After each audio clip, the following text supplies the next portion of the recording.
Kalau kamu berpikir nikotin dalam vape hanya bikin ketagihan ringan yang mudah dihentikan, maka kamu salah besar. Karena nikotin dalam vape bisa menjeratmu dalam kecanduan serius, sama kuatnya bahkan lebih cepat dibanding rokok biasa.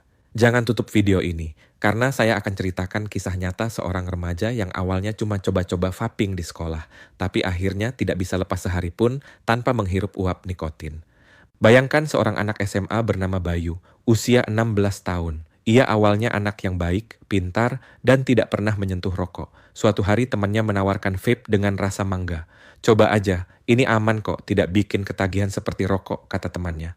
Bayu pun mencoba, merasa uapnya harum dan tidak menyengat. Ia tidak sadar bahwa sekali hirupan itu sudah memasukkan nikotin ke otaknya. Seminggu kemudian ia merasa gelisah kalau tidak vaping. Sebulan kemudian ia sudah membawa vape ke sekolah, ke kamar mandi, bahkan sembunyi-sembunyi di rumah. Ia mencoba berhenti, tetapi tubuhnya gemetar, emosinya labil, dan kepalanya sakit. Bayu baru sadar nikotin dalam vape bukan adiksi ringan, tetapi kecanduan serius yang merusak hidupnya. Kisah Bayu adalah cerminan jutaan remaja di seluruh dunia.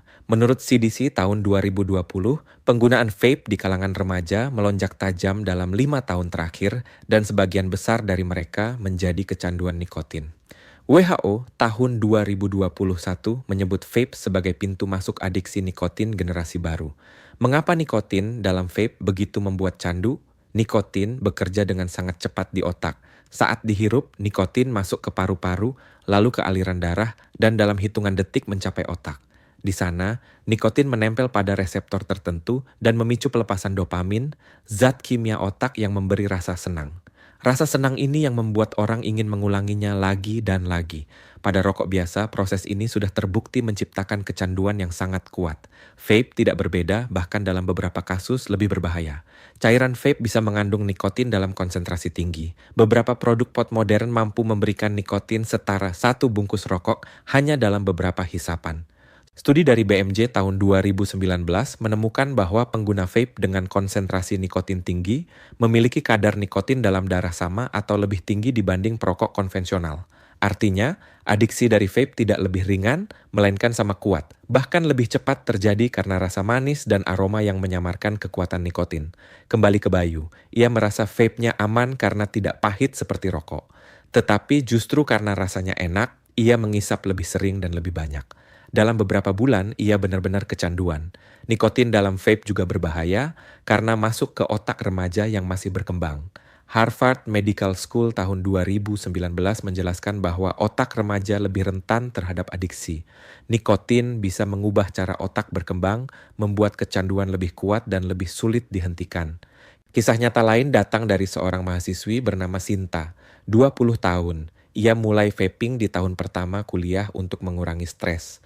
Awalnya hanya di akhir pekan, tetapi lama-lama ia tidak bisa belajar tanpa vape di tangannya. Ia merasa tidak bisa fokus, tidak bisa tenang, bahkan tidak bisa tidur jika tidak vaping. Sinta berkata, "Saya kira ini hanya kebiasaan ringan, ternyata ini belenggu yang sulit dipatahkan." Studi dari The Lancet Public Health tahun 2020 menegaskan bahwa nikotin dalam vape menciptakan ketergantungan sama kuatnya dengan rokok biasa.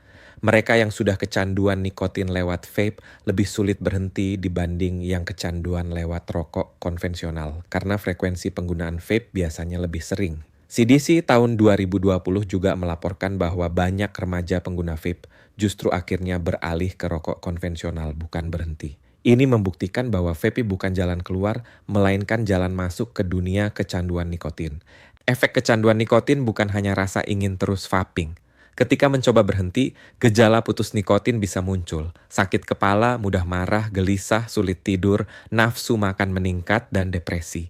Gejala ini membuat banyak orang gagal berhenti. Kembali ke Sinta, ia mencoba berhenti beberapa kali, tetapi setiap kali kambuh karena gejala putus nikotin sangat menyiksa. Ia akhirnya meminta bantuan konseling adiksi di kampusnya. Nikotin juga merusak kesehatan jangka panjang. Selain membuat kecanduan, nikotin meningkatkan tekanan darah, merusak pembuluh darah, dan mendukung pertumbuhan sel kanker. Jadi nikotin bukan sekadar zat adiktif, tetapi juga racun berbahaya. Pesan pentingnya adalah jangan pernah meremehkan nikotin dalam vape. Industri sering memasarkan vape sebagai pilihan lebih aman atau hanya adiksi ringan. Padahal kenyataannya, nikotin dalam vape bisa menciptakan kecanduan serius yang mengikat generasi muda.